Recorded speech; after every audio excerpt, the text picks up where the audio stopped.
شعیب منزل اس وقت مکمل طور پر خاموشی میں ڈوبا تھا، مگر اس کی بتیاں جل رہی تھی۔ آس پاس کے سبھی گھر تاریکی میں ڈوب چکے تھے، لیکن ایک واحد گھر یہی تھا کہ جس کی بتیاں رات 12 بجے تک بھی بجھنے میں نہ آئی تھی۔ حالانکہ اکثر ایسا ہوتا تھا کہ آس پاس کے گھروں کی نسبت سب سے پہلے ہی اس گھر کی بتیاں بجھ جاتی تھی، مگر آج حیران کن بات تھی، 2 کنال کی اس وسیع و غریض حویلی میں جس کا نام شعیب منزل رکھا گیا تھا، گیٹ سے داخل ہوتے ہی برآمدے تک پکی اینٹوں کی راہداری تھی اور ہر جگہ پر سبزہ ہی سبزہ دکھائی دیتا تھا۔ دائیں بائیں دونوں جانب چمن بنا ہوا تھا اور دونوں طرف ہی چھتری اور اس کے نیچے میز پر اور کرسیاں رکھی گئی تھی، جو شاید اس گھر کے مکینوں کو خوبصورت موسم میں لطف دینے کے لیے موجود تھی۔ شعیب منزل کے افراد اکثر ان چھتریوں کے نیچے ہی پائے جاتے تھے۔ چائے کا دور دورہ چلتا تھا اور کتابوں کی برکت گردانی اور خبروں کی باتیں کہی، اخباروں کا پڑھنا یہیں پر کیا جاتا تھا۔ آج تک شعیب منزل میں ہمیشہ ہنسی خوشی رہی تھی، مگر آج شعیب منزل کے اس ڈرائنگ روم میں ایک بات پر تنقید تھی اور فضا میں تناؤ پھیلا ہوا تھا۔ 18 سالہ معصوم سی آرزو اس وقت کونے میں ٹھہری ہوئی تھی۔ اس نے اپنے گرد کالی سی چادر اوڑھ رکھی تھی اور اس کی آنکھوں میں صاف ظاہر تھا کہ وہ رو رہی ہے۔ زاویار، ایک تو یہ بچی بہت چھوٹی ہے، دوسری بات یہ ہے کہ اگر اس سے تمہارا نکاح کر کے لایا گیا ہے تو اس کا ہرگز یہ مطلب نہیں کہ تم اسے بیوی کا درجہ دے دو۔ ہم تمہیں ہرگز اس بات کی اجازت نہیں دیں گے۔ ہم نے کہہ دیا سو کہہ دیا، بس۔ آغا جان اپنے تخت نما صوفے سے اٹھے اور جلال میں کہتے ہوئے ادھر ادھر پھرنے لگے۔ ان کے ہاتھ میں پکڑی ہوئی چڑی ان کو چلنے میں مدد دے رہی تھی۔ آغا جان، چاہے جو بھی ہو جائے، میں وارث چاہتا ہوں اور اس کے لیے چاہے مجھے کچھ بھی کرنا پڑے میں کروں گا۔ اور دوسری بات، وہ ونی ہو کر یہاں آئی ہے تو ٹھیک ہے، کوئی بات نہیں، مگر اس کا ہرگز یہ مطلب نہیں کہ میں اسے وارث پیدا نہیں کر سکتا۔ اس کی یہ بات سن کر آغا جان نے خاموشی سے اسے گھورا۔ زاویار، تم جانتے بھی ہو کہ تم کیا کہہ رہے ہو؟ وہ بہت چھوٹی ہے، اپنی عمر دیکھو اور اسے دیکھو، اور ہمارے خاندان میں ونی میں ہو کر آنے والی لڑکی، یعنی قصاص کے طور پر آنے والی لڑکی کسی طور پر بھی عزت کی حامل نہیں ہوتی۔ بی بی جان نے اب کی بار بات شروع کی تھی۔ آغا جان، میں نے آپ کے حکم کی تعمیل کی اور اس لڑکی سے نکاح کر لیا، اور میرے دل میں اس لڑکی کے لیے کوئی جگہ نہیں ہے، ورنہ آپ جانتے کہ میں دوسری شادی کا حامی نہیں تھا۔ صرف آپ کے مجبور کرنے پر میں نے نکاح کے لیے ہاں کی تھی۔ اب وارث تو اسی لڑکی سے ہوگا۔ آغا جان اب اس سے ناراض سے دکھائی دینے لگے تھے۔ تو تم نے سوچ لیا ہے کہ تم ہمارے حکم کی نافرمانی کرو گے؟ ہم تمہیں اس جائیداد سے آگ کر دیں گے۔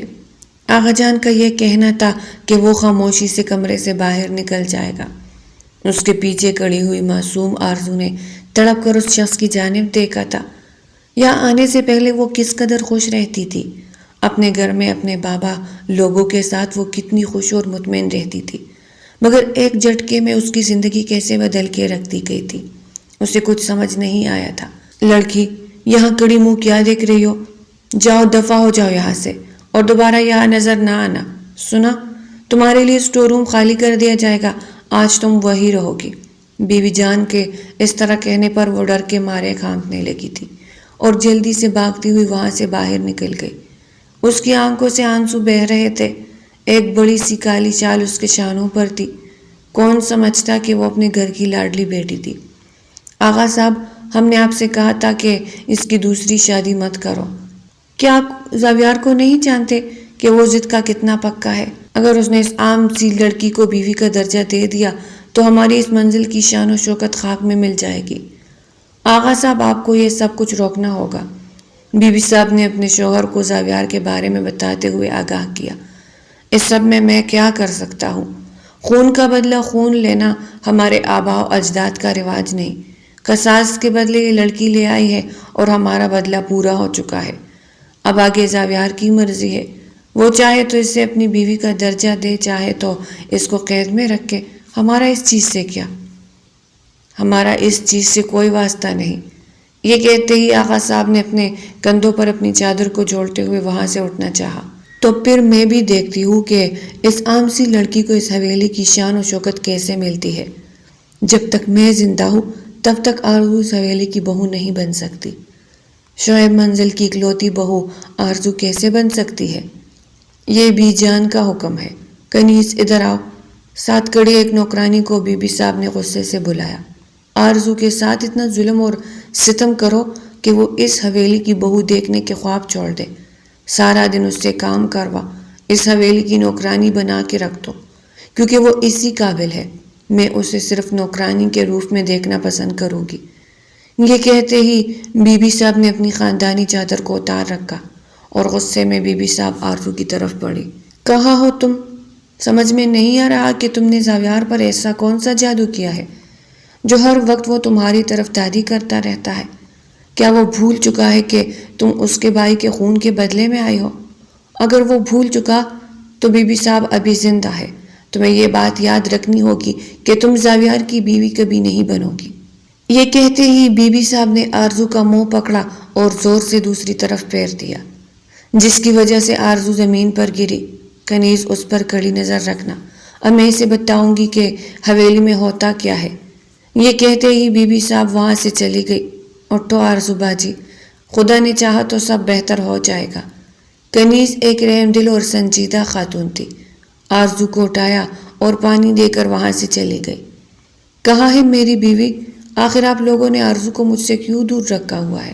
جب میں نے کہا تھا کہ میں دوسری شادی نہیں کروں گا تو آپ لوگوں نے زبردستی میری دوسری شادی کی، اور اب جب میں چاہتا ہوں کہ میں آرزو کو بیوی کا درجہ دوں تو بی بی صاحب آپ کو اس میں نہیں سننا چاہیے۔ آگے میری زندگی ہے، میرا مسئلہ ہے۔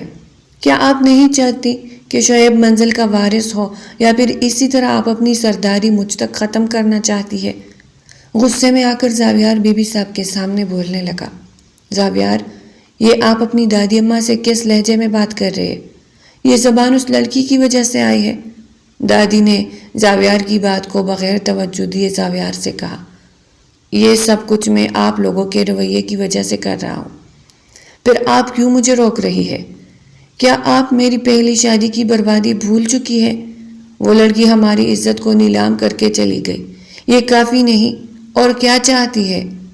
دادی صاحب، یہ کہتے ہی زاویار اپنی دادی کے ساتھ بیڈ پر بیٹھ گیا۔ اس کی آنکھیں نم تھی، سمجھ نہیں آ رہا تھا کہ وہ کیا کر رہا ہے۔ دادی صاحب جو بیڈ پر لیٹی تکیے کے ٹیک لگا کے زاویار کو سمجھا رہی تھی، کیا واقعی تم اس عام لڑکی اور معصوم سی لڑکی کو اس حویلی کی بہو بنانا چاہتے ہو؟ تم چاہتے ہو کہ میں شعیب منزل کی وراثت اس عام لڑکی سے چلاؤں؟ وہ اس قابل نہیں کہ تمہاری بیوی بنے۔ اپنے آپ کو دیکھو کہاں کھڑے ہو، اور وہ لڑکی کا قصاص کے بدلے میں آئی ہے، وہ زمین پر ہے، تمہیں یہ سب زیب نہیں دیتا۔ دادی نے زاویار کے ہاتھ پر ہاتھ رکھتے ہوئے اسے سمجھانے کی کوشش کی۔ تو دادی صاحب، آپ کیا چاہتی ہے کہ میں آپ کی وراثت کو چلانے کے لیے تیسری شادی کروں؟ آپ شادی کو عام سمجھتی ہے، لیکن میری نظر میں یہ کوئی کھیل تماشا نہیں ہے۔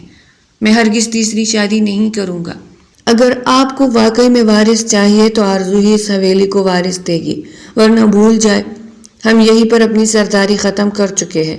یہ کہتے ہی زاویار غصے سے اٹھا اور جانے لگا۔ رکو، میری بات سنو، تم ایسا کیسے کر سکتے ہو؟ دادی نے فوراً اپنا بستر دوسری طرف پھینکا اور جوتا سنبھالے بغیر زاویار کے پیچھے آنے لگی۔ میں فیصلہ کر چکا ہوں دادی صاحب، اب آپ کے پاس صرف دو راستے ہیں، یا تو آرزو کو اس حویلی کی بہو تسلیم کر لے یا پھر اس حویلی کی وراثت کو بھول جائے۔ یہ کہتے ہی زاویار نے دادی صاحب کے کمرے کا دروازہ کھولا اور زور سے بند کر کے چلا گیا، ایسے جیسے وہ دادی صاحب سے شدید ناراض ہو اور غصے میں ہو۔ او خدایا، میں اس لڑکے کو کیسے سمجھاؤں؟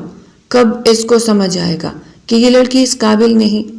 دیکھو آرزو بیگم، اگر آپ چاہتی ہے کہ آپ اس گھر میں راج کرے اور اس گھر کے مالکن بن جائے تو اس کا صرف ایک ہی راستہ ہے کہ آپ آغا صاحب اور بی بی صاحب کی دن رات خدمت کریں، ان کو شکایت کا موقع نہ دے، ان کے دل جیت لے۔ یہی وہ واحد راستہ ہے جو آپ کو زاویار کے دل تک لے جائے گا، کیونکہ وہ اپنی دادی صاحب اور آغا صاحب کا کوئی فیصلہ رد نہیں کرتا۔ آپ سے شادی بھی تو ان کی مرضی سے کی تھی۔ کنیز نے آرزو کے سر پہ ہاتھ رکھتے ہوئے اسے کھانا دیا اور سمجھانے کی کوشش کی، آرزو کی ابھی عمر ہی کیا تھی کہ اس پر یہ قیامت ٹوٹ پڑی تھی۔ آرزو بیگم، اب تم یہاں کوئی لڑکی نہیں رہی، شعیب منزل کی اکلوتی بہو۔ دادی صاحب چاہے جو بھی کر لے، آپ سے آپ کا رتبہ نہیں چھین سکتی، آپ کو بس تھوڑی ہمت کرنی ہوگی۔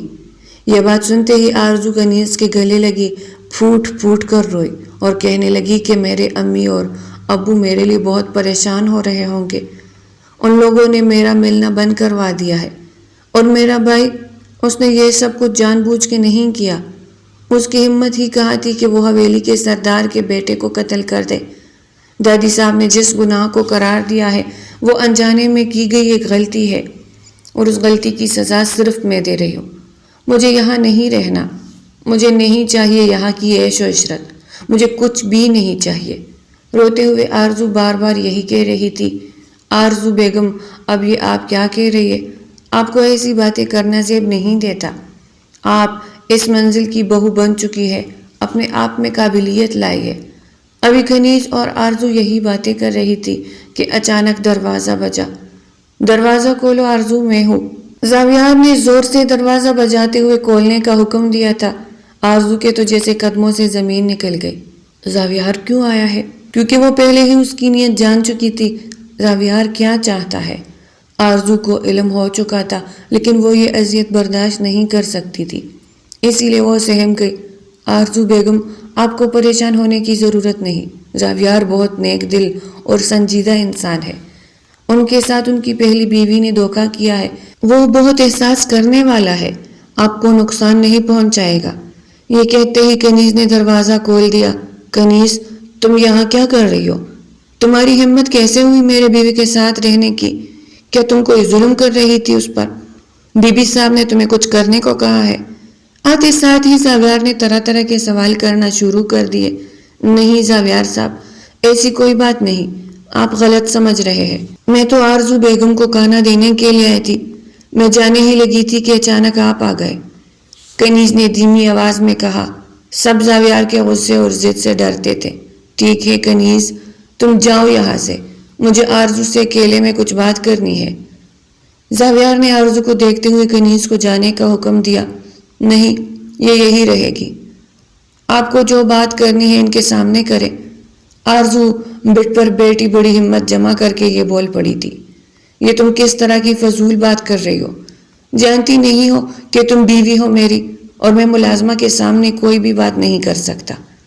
زاویار تھوڑا غصے ہو کر آرزو کو خاموش کروانے لگا۔ آج تو تم نے ہمت کر لی ہے میرے حکم کی نفی کرنے کی، اگر آج کے بعد تم نے ایسی کوئی غلطی کی تو تم دیکھو گی کہ تمہارے ساتھ کیا ہوتا ہے۔ زاویار نے دروازہ بند کر دیا اور آرزو کی طرف بڑھنے لگا۔ یہ آپ کیا کر رہے ہیں؟ آپ نے دروازہ کیوں بند کیا؟ آپ کو جو بھی بات کرنی ہے مجھ سے دور رہ کے کریں۔ ایسے زاویار اور آرزو اکیلے ہوئے تو آرزو میں اتنی ہمت دیکھ کر زاویار مسکرانے لگا۔ واہ، تم میں تو کافی زیادہ ہمت ہے، میرے منع کرنے کے بعد بھی تم مجھ سے اس طرح زبان لڑا رہی ہو۔ جی، میں آگے بھی ایسے ہی کروں گی، اس لیے بہتر ہوگا کہ مجھ پر کسی قسم کی زبردستی کرنے کی ضرورت نہیں۔ اور آپ وہاں کیا کہہ رہے تھے کہ آپ مجھ سے وارث چاہتے ہیں؟ ہرگز نہیں، یہ شادی میری مرضی کے بغیر ہوئی ہے، اور اس زبردستی کے رشتے کی میں قائل نہیں ہوں۔ میں ہرگز آپ کے ساتھ کوئی رشتہ نہیں بڑھاؤں گی، اس لیے بہتر ہوگا کہ میری بات کو سمجھ لے۔ آرزو نے اپنے آپ میں تھوڑی ہمت اکٹھی کی اور زاویار کو سیدھا سنوا دیا۔ اچھا تو یہ بات ہے، وہاں جب بی بی صاحبہ اور آغا صاحب مجھ سے بات کر رہے تھے تب تو تم سانس سکھائے وہاں پر ایسے کھڑی تھی کہ جیسے تمہیں کوئی سانپ سونگھ گیا ہو۔ تمہاری یہ حالت تھی کہ مجھے لگ رہا تھا ابھی تم بے ہوش ہو جاؤ گی، اور اب یہاں پر اپنی زبان چلتی ہوئی دیکھو ذرا، اگر تمہیں اتنا ہی شوق ہے مجھ سے دور رہنے کا تو شادی کیوں کی؟ پھر بی بی صاحب کے سامنے کیوں نہیں بولتی؟ ان کو بھی تو جواب دو، اپنے حق کے لیے بولو۔ زاویار نے ایک قدم اور آرزو کی طرف بڑھایا۔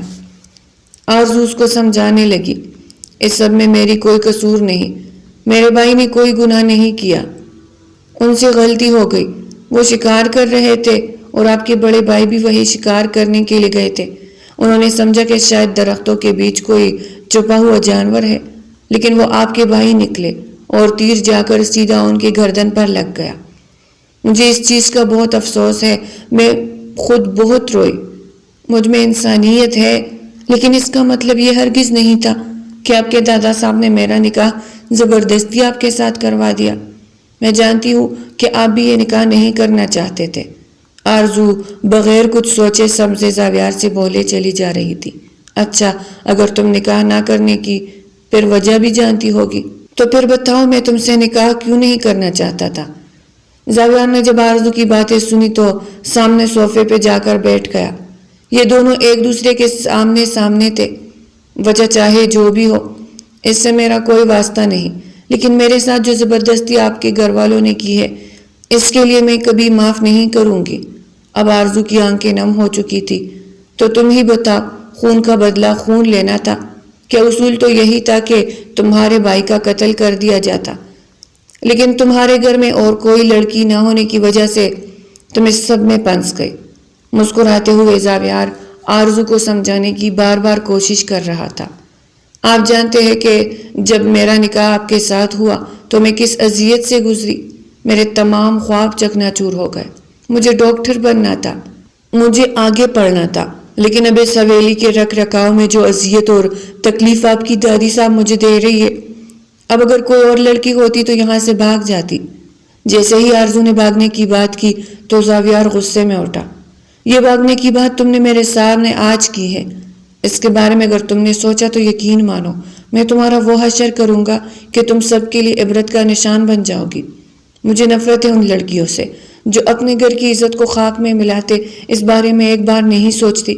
اگر تمہیں تکلیف محسوس ہو رہی ہے تو پھر ہونے دو، میں بھی ضد کا پکا ہوں، وارث تو میں تم سے ہی لوں گا۔ اور باقی بات رہ گئی اذیت کی، تو ہمیں بھی اذیت ہے۔ اس گھر کا سردار نوجوان لڑکا تمہارے بھائی نے انجانے میں ہی صحیح قتل تو کیا ہے، کیا اس کا حساب دے سکتی ہو تم؟ یہ کہتے زاویار خاموش ہو گیا۔ تو کیا پھر اس کا حساب میں ہوں؟ اگر ایسی بات ہے تو پھر ٹھیک ہے، آپ نے جو میرے ساتھ کرنا ہے کریں، میں اس سب کے لیے تیار ہوں۔ یہ کہتے ہی آرزو بڑ سے نیچے اتری اور جا کر اس صوفے پہ بیٹھ گئی جہاں پر زاویار بیٹھا تھا اور اس کے قریب ہونے لگی۔ بتاؤ اور کتنا قریب ہونا ہے؟ کس قسم کی اذیت دینا پسند کرو گے؟ جس کا دل چاہتا ہے مجھے باتیں سنوا کر جانا چاہتا ہے، ایسے جیسے میں نے کوئی گناہ کر لیا ہو۔ اب آپ بھی چاہے تو میرے ساتھ سب کر سکتے ہیں، مجھے کوئی پرواہ نہیں، ویسا ہی میرا سب کچھ برباد ہو چکا ہے۔ یہ کہتے ہی آرزو اپنے آنسو صاف کرنے لگی۔ دیکھو میں تمہارے ساتھ کسی قسم کی کوئی زبردستی نہیں کرنا چاہتا، میرا تمہارے ساتھ نکاح ہوا ہے اور میرا حق بنتا ہے کہ میں تمہیں بیوی کا درجہ دوں، ایسے تمہیں کوئی مسئلہ نہیں ہونا چاہیے۔ جب مجھے آپ سے نکاح ہی نہیں کرنا تھا تب آپ نے پوچھا مجھ سے کہ میری مرضی کیا ہے؟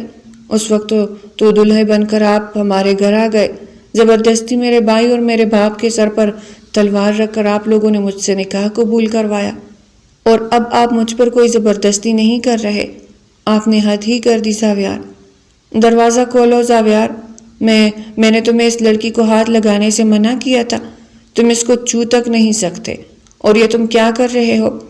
اپنی بیوی جان کی بات کو رد کرنا تمہارے لیے معمولی کیسے ہو سکتا ہے؟ آخر اس لڑکی میں ایسے بھی کیا خاص بات ہے کہ تم اسی سے ہی وارث حاصل کرنا چاہتے ہو؟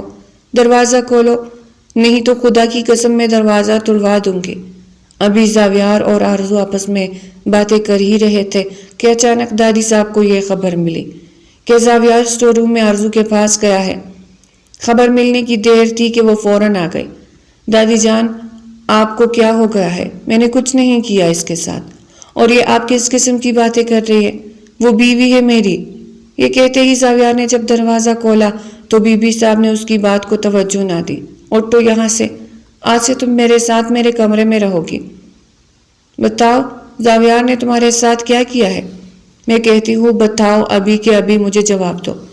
دادی صاحب نے کمرے میں آتے ہی آرزو کو زور سے پکڑا اور اس سے عجیب و غریب قسم کے سوالات کرنے لگی۔ دادی صاحب اس کو چھوڑ دے، اس کی کوئی غلطی نہیں۔ زاویار آگے بڑھ کر آرزو کو بے گناہ ثابت کرنے کی کوشش کر رہا تھا۔ تم اس لڑکی سے دور رہو، تمہارے لیے یہی بہتر ہے، اور میں اگلے 15 ہی دنوں میں تمہاری تیسری شادی کروا کے چھوڑوں گی۔ اس بات کو اپنے دماغ پر بٹھا لو تو بہتر ہوگا۔ یہ کہتے ہی بی بی صاحب نے آرزو کا ہاتھ پکڑا اور گھسیٹتے ہوئے اسے اپنے کمرے میں لے گئی۔ آج سے تم یہی میرے ساتھ سویا کرو گی، کنیز جلدی سے اس کا بستر تیار کرو نیچے فرش پر، اس کا بستر لگا کر دو، یہ اس قابل نہیں کہ میرے ساتھ بیڈ پر سوئے۔ بی بی صاحب غصے میں آ کر آرزو کو اپنے ساتھ لے آئی تھی۔ جی ٹھیک ہے بی بی صاحب، جیسا آپ چاہے گی ویسا ہوگا، میں بھی آرزو کا بستر آپ کے کمرے میں لگا دیتی ہوں، بس آپ اپنے آپ کو تھوڑا سا صبر میں رکھے ورنہ آپ کی طبیعت خراب ہو جائے گی۔ کنیز نے بی بی صاحب کو حوصلہ دیتے ہوئے انہیں خاموش کروانے کی ناکام کوشش کی۔ کنیز تم چپ ہو جاؤ، اب تم بتاؤ گی کہ مجھے کیا کرنا ہے؟ تم نہیں جانتی کہ میرا خون کتنا کھولتا ہے، جب میں اس لڑکی کو دیکھتی ہوں تو مجھے اپنے پوتے کی یاد آتی ہے۔ سب کچھ اس کے بھائی نے برباد کر دیا، ہماری ہستی کھیلتی حویلی کو اس کے بھائی نے خاک میں ملا دیا، اس کو حساب تو دینا پڑے گا۔ یہ کہتے ہی بی بی صاحب بے ہوش ہونے لگی۔ دادی اماں آپ کو کیا ہوا ہے؟ جیسے زاویار نے دیکھا کہ ان کی آنکھیں بند ہو رہی ہے اور ان کو کچھ ہو رہا ہے تو وہ بھاگتی ہوئی دادی کے پاس گئی۔ کمرے میں کوئی موجود نہ تھا۔ جلدی سے آرزو نے انہیں پانی دیا اور ان کا سر دبانے لگی۔ بلڈ پریشر بہت زیادہ ہائی ہونے کی وجہ سے بی بی صاحب بے ہوش ہو گئی تھی۔ میں نے ان کو انجیکشن لگا دیا ہے، آدھے گھنٹے بعد ان کو ہوش آ جائے گا۔ آپ لوگوں کو پریشان ہونے کی ضرورت نہیں، آپ سب کوشش کریں کہ انہیں کوئی ٹینشن نہ دے اور نہ ہی ان کے سامنے کوئی سٹریس والی بات کرے۔ یہ میں کچھ دوائیاں لکھ کے دے رہا ہوں جو آپ لوگوں نے انہیں وقت پر دینی ہے۔ ڈاکٹر صاحب نے بھی صاحب کا چیک اپ کرتے ہی ہدایت نامہ لکھ دیا تھا۔ کنیز تم جاؤ، ڈاکٹر کو چھوڑ کے آؤ۔ آغا صاحب نے کنیز کو اور ڈاکٹر کو کمرے سے جانے کا حکم دیا۔ زاویار تمہیں ضرورت ہی کیا تھی آرزو کے کمرے میں جانے کی؟ یہ سب کچھ اس لڑکی کی وجہ سے ہو رہا ہے۔ اگر بی بی صاحب کو کچھ ہو گیا تو میں آرزو کو کبھی معاف نہیں کروں گا۔ آغا صاحب نے اپنے آپ کو دلاسا دیتے ہوئے آرزو کو قصوروار ٹھہرا دیا۔ اس سب میں آرزو کا کیا قصور ہے؟ آپ لوگ کیوں بلا وجہ اس پر خفا ہو رہے؟ اس میں اس کی کیا غلطی؟ زاویار ہر بات پر آرزو کی حمایت کرتا تھا۔ ابھی یہ لوگ یہی باتیں کر رہے تھے کہ بی بی صاحب کو ہوش آنے لگا۔ سب خوش ہو گئے، یہاں تک کہ آرزو بھی خوش ہو گئی۔ میں ٹھیک ہوں، آپ سب لوگ جائے یہاں سے۔ آرزو کو میرے کمرے میں رہنے دے، یہی سوئے گی۔ ہوش میں آتے ہی بی بی صاحب نے پھر وہی باتیں کرنا شروع کر دی۔ دادی اماں آپ کو کیا ہو گیا ہے؟ ڈاکٹر نے کہا ہے کہ آپ کو پریشانی کی وجہ سے یہ سب کچھ ہوا ہے، بلا وجہ آپ اپنے آپ کو آرزو کی وجہ سے پریشان مت کریں۔ زاویار نے دادی کا ہاتھ پکڑتے ہوئے انہیں تھوڑا ریلیکس کرنے کی کوشش کی۔ آج کل میری بات کا تم پر اثر کیوں نہیں ہو رہا؟ میں نے کہا یہاں سے جاؤ تو مطلب جاؤ۔ یہ کہتے ہی بی بی صاحب نے زاویار سے اپنی نظریں چرا لی۔ آرزو ادھر آؤ، یہ کچھ دوائی ہے جو میں تمہیں سمجھا رہا ہوں، انہیں وقت پر دادی اماں کو دے دینا، کسی قسم کی کوئی کوتاہی نہیں ہونی چاہیے۔ یہ کہتے ہی زاویار نے آغا صاحب کا ہاتھ پکڑا اور دونوں وہاں سے چلے گئے۔ اس کے بعد آرزو دن رات بی بی صاحب کی خدمت میں لگ گئے، اتنی خدمت کی کہ بی بی صاحب کا دل جیت لیا۔ آرزو تم نے جو مجھے اپنی زندگی کے بارے میں بتایا ہے، یہ سب کچھ سن کر تو میں بہت پریشان ہوئی۔ میں نے بلا وجہ تم پر شک کیا اور تمہیں رسوا کرنے کی کوشش کی، اس لیے میں تم سے معافی چاہتی ہوں۔ جیسے ہی بی بی صاحب کو اپنی غلطی کا احساس ہوا، اس نے فوراً اپنا رتبہ دیکھنے بغیر آرزو سے معافی مانگ لی۔ نہیں دادی جان، آپ کیا کہہ رہی ہے؟ آپ کو جو صحیح لگا آپ نے کیا، آپ کا بھی دل ٹوٹا ہے۔ یہ سب کچھ کرنا ایک عام سی بات ہے، مجھے آپ سے کوئی گلہ نہیں۔ گلے لگتے ہی آرزو نے دادی کو تسلی دی۔ بس تمہاری یہی بات تو مجھے بہت اچھی لگتی تھی۔ یہ باہر کس چیز کا شور ہے؟ جاؤ تو آرزو بیٹا دیکھو، کھڑکیوں کی آواز اور چیزوں کی آواز آنے لگی، جس کی وجہ سے دادی صاحب نے آرزو کو باہر کا منظر دیکھنے کے لیے بولا۔ دادی صاحب باہر تو بہت تیز بارش آ رہی ہے اور اس کے ساتھ طوفان والی آندھی ہے، مجھے تو اس موسم میں بہت ڈر لگتا ہے۔ کمرے میں آتے ہی آرزو نے دروازہ بند کیا، کھڑکی بند کی اور پردے کھول دیے۔ دادی صاحب مجھے اس موسم میں بہت ڈر لگتا ہے، یہ موسم میرے لیے کمزوری بن چکا ہے۔ یہ کہتے ہی آرزو دادی کے بستر میں گھس گئی اور ان کے بہت قریب ہو کر سو گئی، بالکل ایسے ہی سوئی جیسے زاویار بچپن میں دادی کے ساتھ چپک کر سوتا تھا۔ آرزو پتہ ہے اب جیسے تم سو رہی ہو، مجھے بچپن کی کچھ یادیں تازہ ہو گئی، میرے بچوں کا کھیلنا مجھے یاد آ گیا۔ زاویار بالکل ایسے ہی میرے ساتھ سوتا تھا، اسے بھی اس موسم میں بہت ڈر لگتا ہے۔ آندھی، طوفان اور بارش جب بھی ہوتے وہ بھاگ کر سب سے پہلے میرے کمرے میں آ کر بیٹھ جاتا تھا اور مجھے آوازیں دے دے کر